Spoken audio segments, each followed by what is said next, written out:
Bom dia, boa tarde, boa noite para você que está assistindo. Eu sou Simone Lopes do Instagram Simone Lopes ADV. E eu sou Raíza Paiva do Instagram ADV Jovem. E está começando mais um Descomplicando a Advocacia. Toda semana um convidado diferente e um tema diferente voltados para a jovem advocacia. E hoje nós trouxemos dois convidados super especiais para poder falar um pouquinho de alguns temas para vocês. O primeiro convidado é Fábio Periandro, ele é advogado, doutor e mestre de Direito, ex-conselheiro da OAB e professor universitário. E vamos conversar também com o Dr. Carlos Eduardo Guimarães, que é pós-graduado em Direito Público, professor de Direito Constitucional, ex-vice-presidente da OAB subseção de Feira de Santana e ex-conselheiro da OAB Bahia. E como o nosso bate-papo ficou assim um pouco grande e a gente falou de muitos temas, nós tivemos a ideia de dividir esse bate-papo em 3 etapas.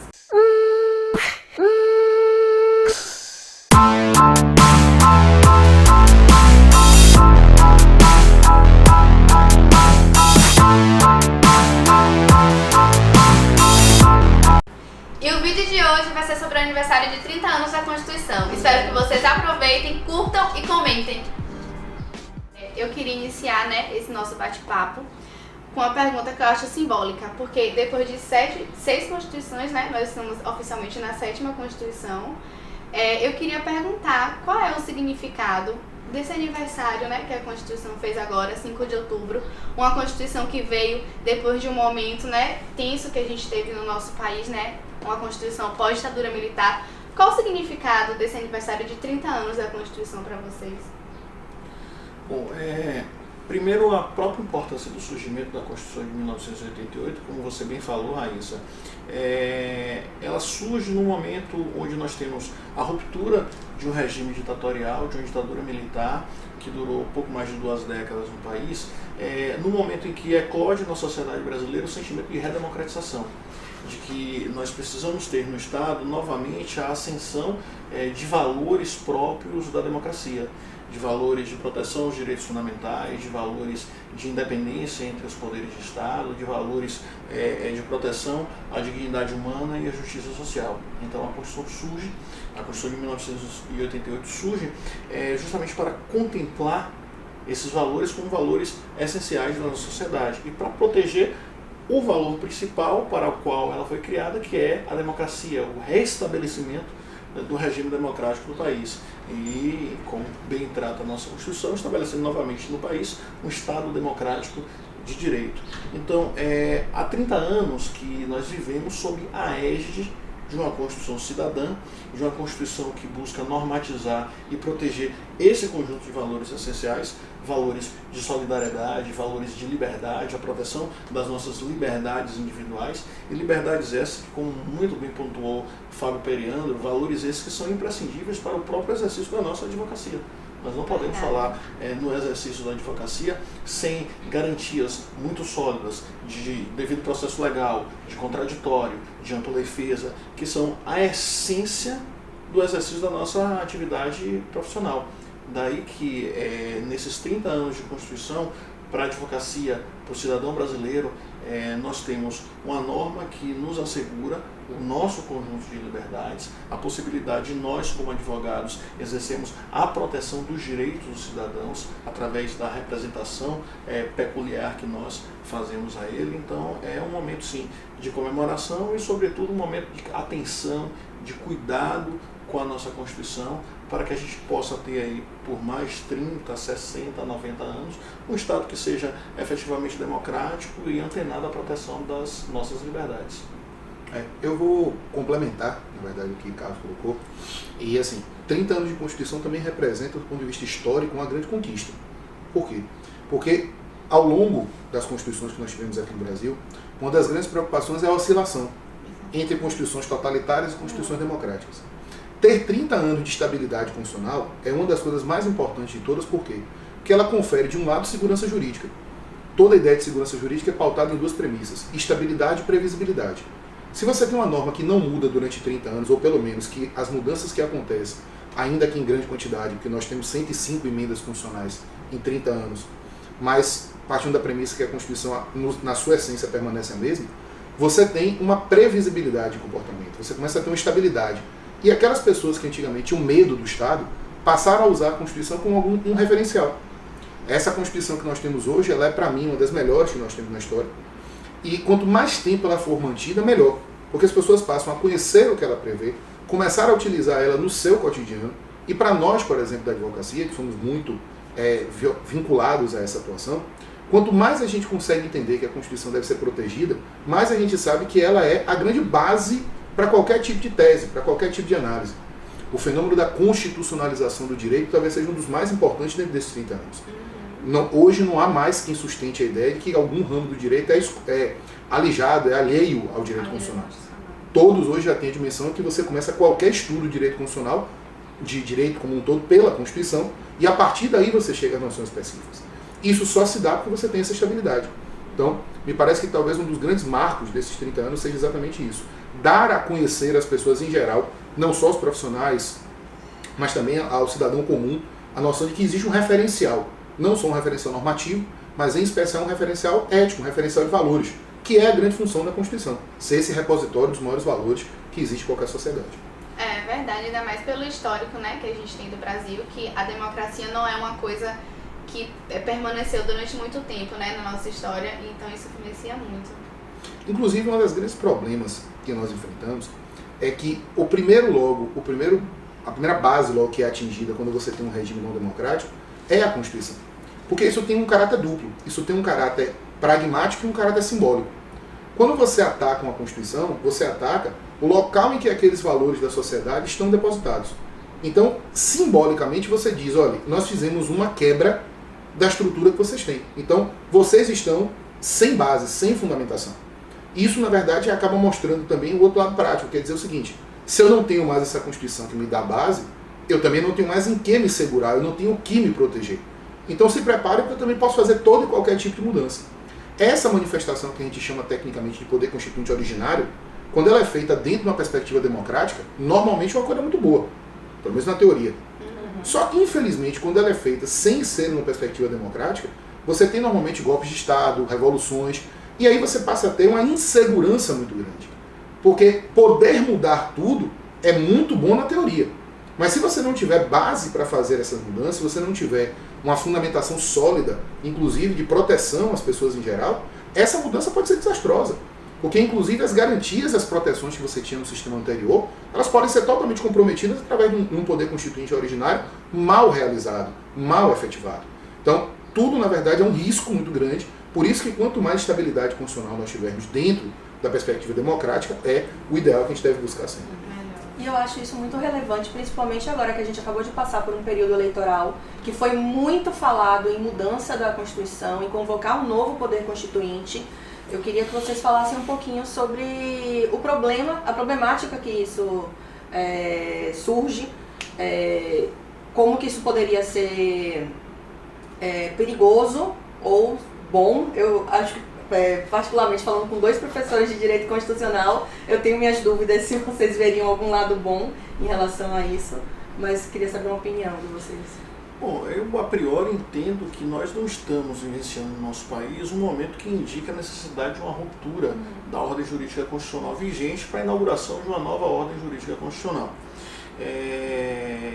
Acredito eu que a sociedade brasileira ainda tem, nos valores que estão protegidos na nossa Constituição, os seus valores essenciais, aquele conjunto de valores que a nossa sociedade entende que precisam ser protegidos e que precisam estar normatizados a nível constitucional.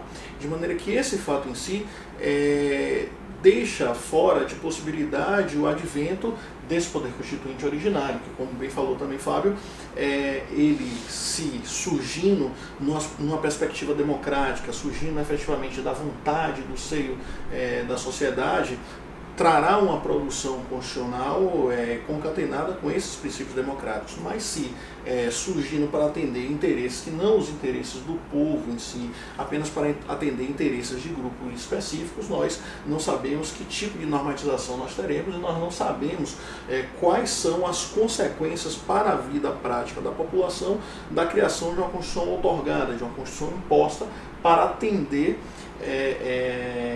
interesses que não necessariamente os interesses populares. Então, nesse momento da nossa história jurídico-política, não vejo que tenhamos um momento em que o povo brasileiro dê qualquer sinalização de que precisamos romper com a ordem jurídica constitucional vigente para a inauguração de uma nova ordem jurídica. Eu enxergo, na verdade, um outro problema, e aí uma problemática que é uma problemática da nossa Constituição em si, que é o problema da efetividade constitucional. Nós vivemos um problema de efetividade constitucional.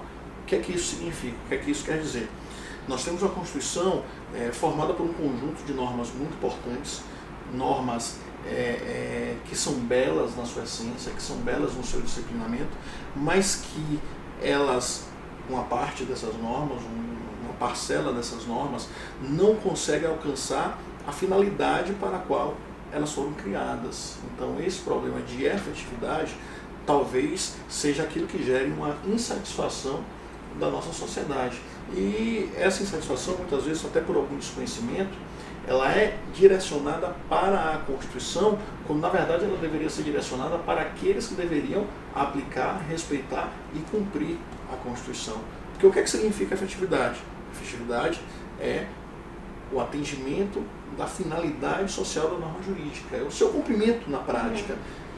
De maneira que a norma constitucional, que é uma norma de Estado, ela tem sua efetividade condicionada ao seu cumprimento por aqueles que têm a responsabilidade da sua aplicação. E, infelizmente, no Estado brasileiro, nós temos um conjunto, principalmente se tratando de direitos fundamentais, Fábio, de direitos fundamentais, de direitos sociais, que são tratados em nossa Constituição, que não alcançam a população como um todo, justamente porque aqueles que deveriam dar essa efetividade no cumprimento da norma constitucional se furtam das suas responsabilidades de fazê-lo. Então, nós temos aí talvez um problema muito mais político do que jurídico, propriamente falando, o que, ao meu ver, as propostas que nós vimos de todos os lados envolvidos na Constituição, onde alguns candidatos falaram e depois recuaram em propostas de convocação de uma nova Assembleia Nacional Constituinte, não vejo como a melhor solução para o nosso país. Acho e concordo que nós temos uma Constituição que atende sim os desejos da população brasileira, que atende os desejos do povo brasileiro, que normatiza valores que são imprescindíveis para a nossa sociedade, mas temos aí um problema de efetividade, certo, que precisa ser solucionado. Talvez seja essa a nossa maior problemática. Eu queria complementar, chamando a atenção de dois fatores que para mim talvez tenham sido os mais complexos dessa eleição. A eleição, ela acabou gerando uma polarização muito grande ao longo do tempo, e essa polarização gerou um sentimento que é um dos piores de todos. Há um professor mundialmente conhecido chamado Pablo Lucas Verdú. Ele tem um livro também muito conhecido chamado Sentimento Constitucional. E o que eu acho que acabou acontecendo aqui no Brasil hoje foi, de alguma maneira, um pouco, de uma negativa desse sentimento constitucional. As pessoas começaram a achar que as paixões políticas eram mais fortes do que um sentimento de lógica constitucional. Quando você trabalha com a Constituição, você trabalha com aquilo que é um farol. Ela é a norma que deve ser utilizada para fazer outras normas, para que as pessoas avaliem o que é que está sendo feito, inclusive nos seus comportamentos pessoais. Ela é também um referencial ético e deve ser um referencial ético. Quando você ouve candidatos que estão sustentando posições políticas absolutamente antagônicas, e os dois sustentam que há uma necessidade de você fazer um poder constituinte originário, uma Assembleia Nacional Constituinte originária, o grande temor quando você ouve isso é dizer o seguinte: para que isso vai ser realizado? Aí você diz assim, mas tem de ter um fundamento. Tem. Qual é a grande importância de você ter um controle concentrado, uma manifestação que não seja através de uma emenda constitucional, que seja uma mudança pontual, mas sim através de uma nova constituinte como um todo? A possibilidade de você quebrar, inclusive, cláusulas pétreas, que são aquilo que é o mais básico e o mais protetivo da sociedade. E o que é que vai acabar acontecendo? Vai descambar para a lógica dos direitos fundamentais. Então, se nós já temos hoje 30 anos de Constituição com ainda normas que não foram regulamentadas, ou seja, falta atuação básica do Legislativo. Se nós temos até hoje normas que são inseridas na Constituição, tratando de direitos fundamentais, e não são efetivadas, exemplo, as mais recentes emendas constitucionais, que mudaram e acresceram o artigo 6º da Constituição, que fala sobre direitos sociais, definem direitos sociais de maneira totalmente vaga. Afirma que você tem direito a transporte e alimentação. Mas se você não concretiza isso de forma mínima, isso vira, na verdade, um discurso meio vazio. Não adianta você chegar e dizer assim, olha, o direito à alimentação é dado. Certo, mas como é que isso se aplica na prática? Você vai diminuir, por exemplo, você vai zerar o custo tributário, por exemplo, da cesta básica? Você vai fazer com que as empresas em geral, elas tenham benefícios tributários para que à medida que elas façam atividade de doação, por exemplo, de alimentos, elas consigam ter um abatimento, por exemplo, do ISS, do IPTU que elas vão pagar. Você vai fazer com que cada atividade de proteção social, que muitas entidades particulares fazem, várias entidades religiosas fazem, que isso daí reverta, por exemplo, para elas em benefício tributário ou fiscal.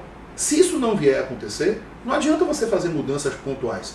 E se você quiser fazer uma mudança genérica demais, principalmente num momento como esse de polarização, a tendência natural é que a paixão sobrepasse, ou seja, passe por cima da razão. E não se pode fazer mudanças com base em paixão.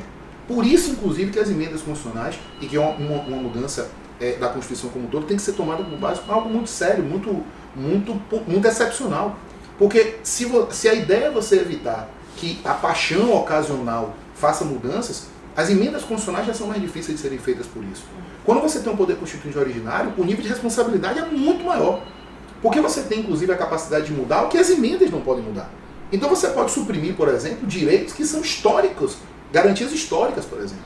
Se você partir dessa premissa, vamos imaginar no contexto que a gente está falando, imagine a possibilidade de você revogar o artigo 133 da Constituição, que fala sobre a ideia do munus público que a advocacia é. Você tira, na verdade, toda a importância que a advocacia sempre teve no contexto histórico constitucional brasileiro.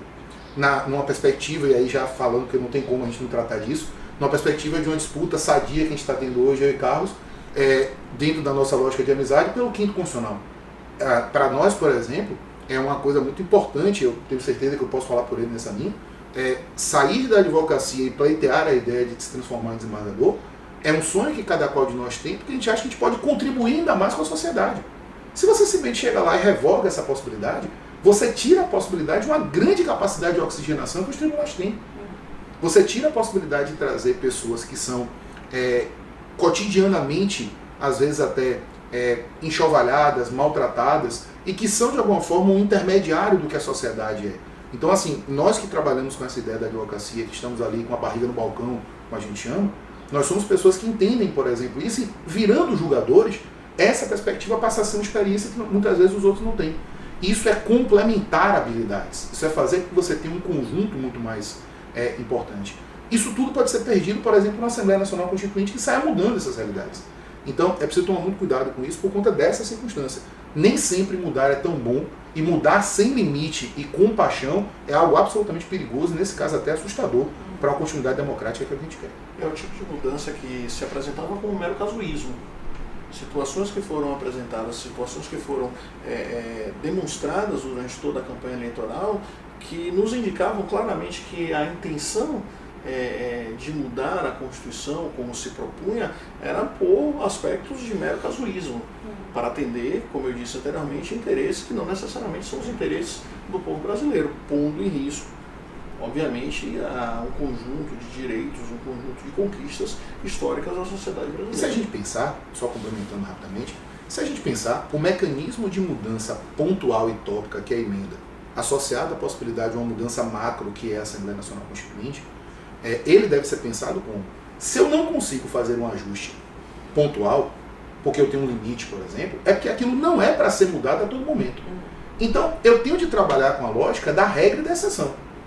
A regra qual é? Eu posso fazer quantas emendas forem necessárias, desde que o poder político vigente, e eu não estou falando no judiciário, estou falando do poder político vigente, ele entenda que isso é indispensável, naquilo que a Constituição não limita.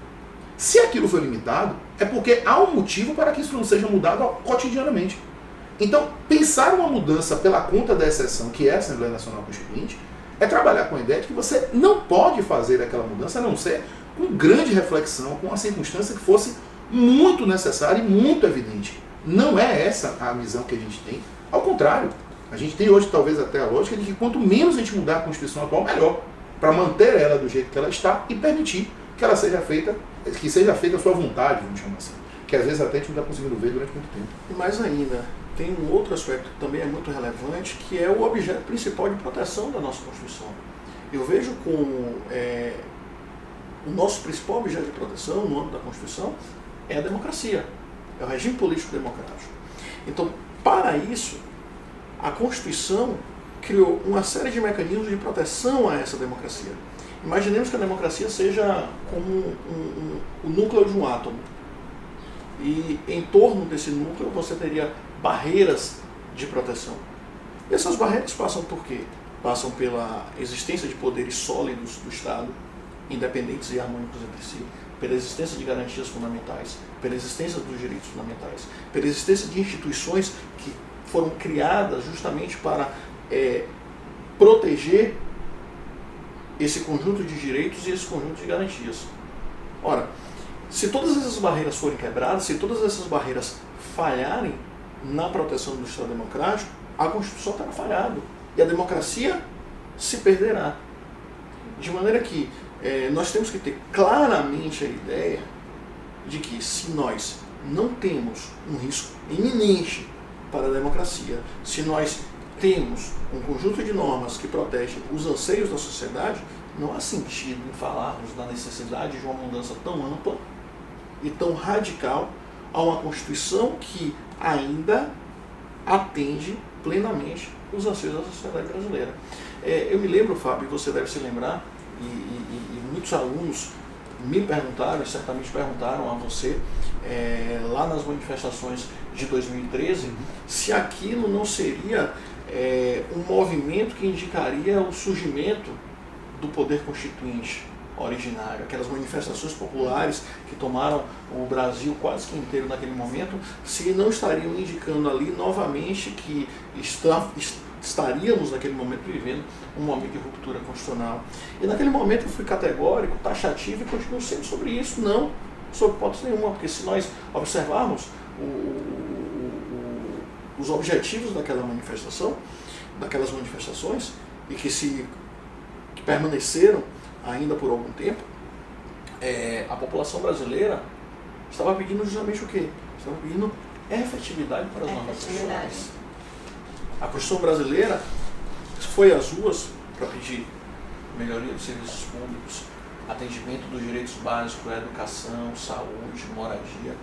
Ou seja, essa efetividade que eu venho insistindo, que é a grande problemática que nós temos, que nós precisamos realmente ter mecanismos que assegurem, por exemplo, que a norma do artigo 7º da Constituição, que estabelece o salário mínimo nacionalmente unificado, capaz de atender as necessidades básicas do trabalhador, com saúde, educação, moradia, etc, etc, etc, sejam realmente atendidas e cumpridas, porque se algum de vocês me apontar alguma pessoa que com 900 e poucos reais, que é o salário mínimo vigente, consiga atender todas as necessidades vitais básicas estabelecidas no artigo 7º da Constituição, temos um novo gênio da economia.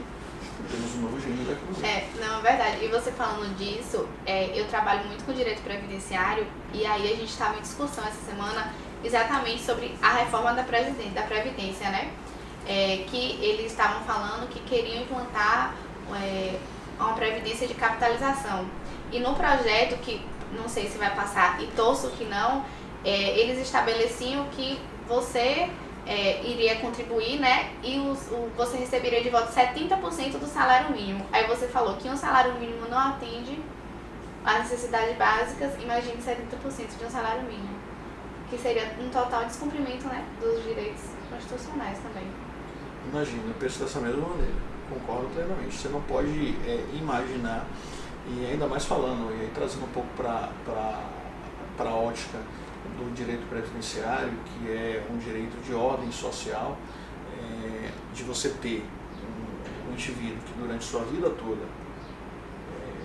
disponibilize a sua força de trabalho, disponibilize os seus recursos como uma contribuição social e que hoje tem um caráter retributivo, como a nossa Constituição estabelece, e que ao final do seu período ativo como trabalhador, no momento que ele mais necessita de ter um amparo do Estado, você tenha uma redução tão drástica e tão absurda dos seus rendimentos.